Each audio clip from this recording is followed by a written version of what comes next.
Kulang mo, tandaan mo muna na ang bawat salitang binibitawan nila ay bunga ng mga gabing puyat, pagod, at sa sakripisyong hindi mo nakikita. Maaaring hindi sila perpekto, pero ang intensyon nila ay protektahan ka at ihanda ka sa mundong hindi palaging mabait. Ma, sorry sa mga dating mga ginagawa ko. Sorry kung nasasagot kita. Tanto ko pala na mali pala yung mga ginagawa ko dahil ngayon may pamilya na rin ako. Kaya ma, Happy New Year! Pasensya na.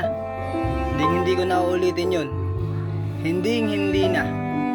Kaya kayo, bis maaga, huwag nyo sagutin magulang nyo. Hindi pala maganda. Yun lang po.